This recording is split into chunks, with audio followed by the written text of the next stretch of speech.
And a while back, Republicans in the House passed legislation to repeal and replace Obamacare. I Googled American Health Care Act, and virtually every article was an attack on our bill. Article after article alleging that our bill would result in millions and millions of people losing the great care that they were supposedly getting under Obamacare. The Republican tax cut bill was passed about a year ago. Same story.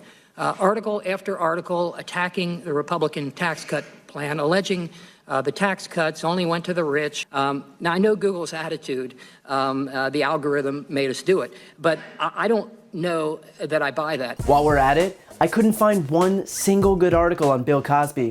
Why the bias, Google? Here we have a congressional hearing with the CEO of Google where Republicans complain that their coverage in passing some of the least popular bills in American history was bad. But Congressman Ted Lieu sums up brilliantly why their argument is really, really embarrassing for the GOP. I did a search on Google. I searched for Congressman Steve Scalise. He is a Republican. And I hit the news tab.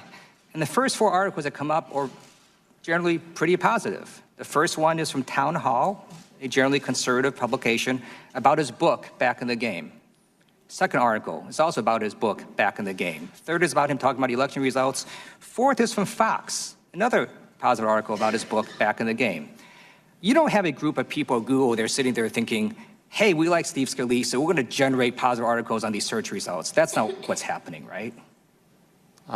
I'm very glad to see Congressman Steve Scalise fully recovered and back, but we don't deal with individual queries and, with any viewpoint, and so these things have our algorithm. Nowhere in your programming code does Congressman Steve Scalise even show up, isn't that right? Yes, that's right. Okay. Now I'm going to do a real-time Google search for a very similar term. I'm going to change one word. So I'm going to search for Congressman Steve King. I'm going to hit the news tab. First article that pops up is from ABC News. It says, Steve King's racist immigration talk prompts calls for congressional censure. That's a negative article. But you don't have a group of people at Google sitting there thinking and trying to modify search results. Every time Steve King comes up, a negative article appears. That's not what's happening, right?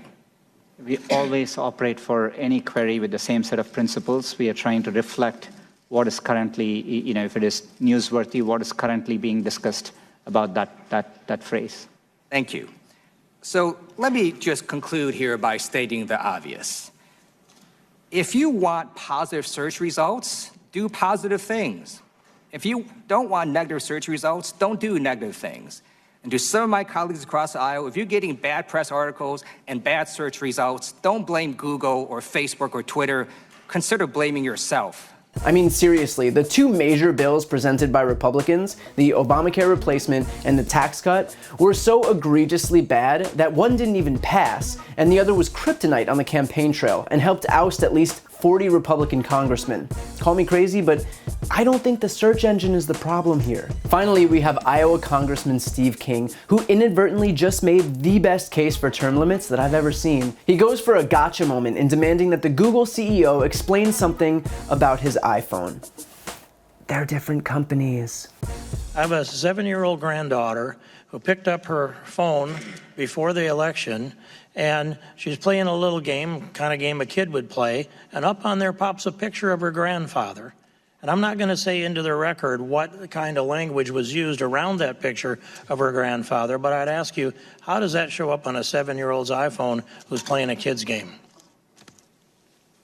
Congressman, iPhone is made by a different company, and so, It might have been an Android. It was a hand-me-down of some kind. I'd ask... I'm happy to follow up and understand the specifics. There may be an application which was being used, which had a notification, but I'm happy to understand it better and clarify it for you. Okay. Thank you for your testimony, and yield back the balance of my time.